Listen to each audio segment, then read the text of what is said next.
This is Not Worth Living, a podcast that features creatives interviewing themselves with a preset list of questions. Unlike other podcasts that feel like conversation between friends, this one aims to feel like eavesdropping on a psychiatrist's visit. Today's episode features Matthew Mitchell. Howdy. I'm originally from the Missouri Ozarks. Currently, I'm a big city dweller. For pain and pleasure, I'm an author of fiction and comic books. For that sweet, sweet money, I write freelance for various YouTube channels and work at a grocery store. You can read my shit at Weird Punk Books. Check out CHAINDEVILS. I got short stories at Castaigne, Malarkey, etc.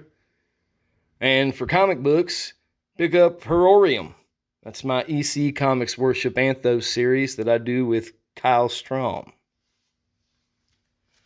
What makes me tick? Oy. This one's been hard for me, man. I think I'm going to put it in terms of what propels me to create. And I think it is things like the time that I took too many mushrooms as a young man and never got my sense of time back. Or getting in a fist fight in a graveyard. The current dread of everything horrible swirling around us. I really think the bad trips in life are what make me tick.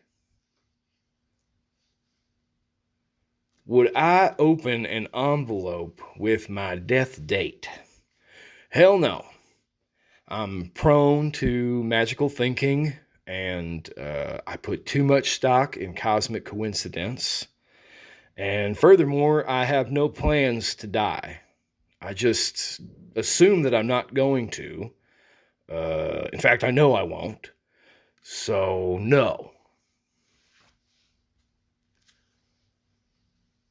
What was the first time I remember creating something intentionally? I was certainly the ringleader of the neighborhood youth. When I was very small, I would come up with these really elaborate make-believe worlds that my friends and I would, I guess you would say, like role play in. Heavily based in franchise stuff like the Alien versus Predator comics from Dark Horse. Or is it Predator versus Aliens? I can never remember. But anyway, we would play in these make-believe hoo-ha worlds that I made up for like a whole summer or sometimes like years.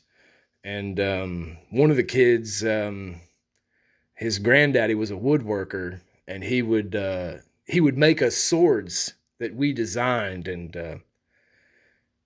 like that escapism that I felt like I provided myself and the people around me was the first time I remember doing anything like that.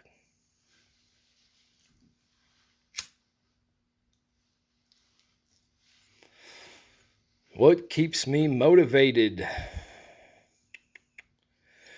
Cannabis does keep the motor running. I mean, it keeps my nose clean. It is what it is. It's been that way for a long time. I read this study recently that said we don't make you more creative, but it can make you think you're more creative. Tomato, potato, man. Like, it's extremely motivating for me, at least.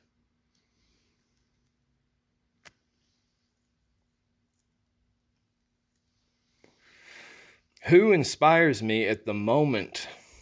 I'm glad we're saying at the moment because inspiration is pretty fleeting for me, and I'll attach to these like figures or archetypes for whatever I'm working on and then sort of just let them drift away. But right now that would be a couple of the Wilson brothers, that being Brian and Dennis of the Beach Boys.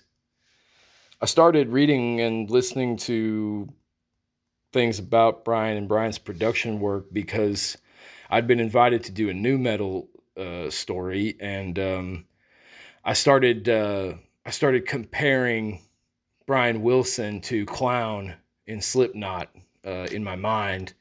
And that research was really fruitful for me in a lot of really unexpected ways. But everybody knows everything about Brian Wilson. And I guess what I really want to talk about is Dennis, because for what I'm getting ready to start really diving into, Dennis is a huge inspiration.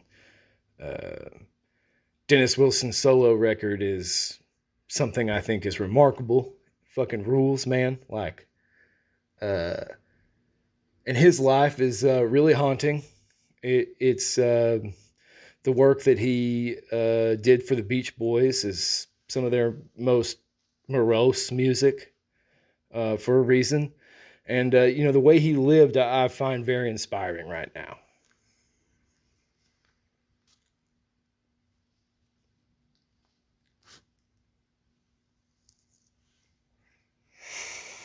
What is my latest project? Oh, I'm trying to put the bow on my first short story collection. So exciting. That's what everybody wants to hear, right? My theme is the horrors of Ozarkian male degeneracy. It's what has propelled me to write horror for so long, and this last piece for it has just, I don't know, man, I'm just dredging. It's brutal. After that, I got a top secret project. I got a couple short stories I need to finish, and then it's on to the next novella, which is like a folk horror jam set in the Branson country music scene. Been writing that for like a year. You know how it goes, I guess.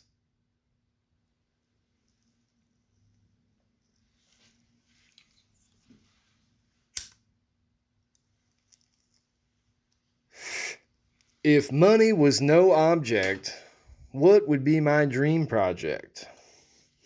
It's a tricky one to answer. But here's the deal. Writing is the thing the cursed Lord gave me. I really don't got nothing else. I mean, money is money and God, but there's always writing and it never stops. And I reckon if money were of no concern, my life would become the project, The rhinestone duty suits, the reading tours. Hell, I could go to a con without breaking the bank and maybe I wouldn't hate that shit. Drugs, disco, a wing of the house only lit by black light. I mean, I got glamorous aspirations in terms of the lifestyle, but as far as achievements go, it's just writing and gaining more people who give a shit. That is my spirituality. That's all I care about in terms of fulfilling myself. And love and loving other people. But creative fulfillment is a big deal to me. And, money would just make me look cooler doing it, I guess.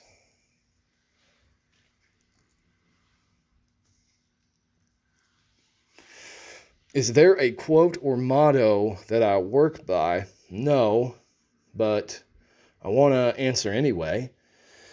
And I'll say that I think often about Cormac McCarthy writing his third novel, Child of God, which I consider to be the best American horror novel. It's fucking incredible and terrifying. And he writes an ending where Lester Ballard castrates himself, and there's a note from his editor that you can read that says, "No, talk to me about this." And below that, there's some wordy if you do this to the reader without setting it up, you're going to lose them. But I think that really my takeaway is that you need somebody, not a bunch of people, not for everybody at least, not for me, but you do need a couple people, or one, that you really trust to say, is this the ending? Because I do think the ending of Child of God is incredible, you know? And is it better with the castration scene? I don't know. Would I be friends with myself? Fucking A. Sure would. I crave male companionship, and I feel like I need it in my life. And the second I get it, I cannot sanction it. 9 times out of 10. Got some lovely male friends, but few and far between, you know, really. And add Ryder to that equation, and boy, the odds are just getting worse. But a bunch of me's, multiplicity style, dumber down the line. Buddy, that sounds great. What do I do differently from other people? Not a popular remark, but I find that creatively speaking, we're all just sort of doing our best to be different. It just is what it is. That, you know. But I will say my accent, my folks, for all intents and purposes, really don't have the Ozarkian accent. But on the other hand, my grandfather does, and he and I speak once a week. He is massively influential in my life. And that Ozarkian accent is also something carried by a lot of other people who were and are very influential. So when I speak, I can hear it and feel it flitting in and out. It's like tumbling in and out of the colloquial or the augmented. And I get kind of self-conscious about it both ways. And it's the same in my writing. I don't know if you can hear it or if you've read my stuff, if you can read that, but I can sometimes, and it's very frustrating. If I'm attempting the grandiose, it comes out local, you know, or vice versa. But you know what? There's somebody doing it, so nothing. I don't do anything differently, really.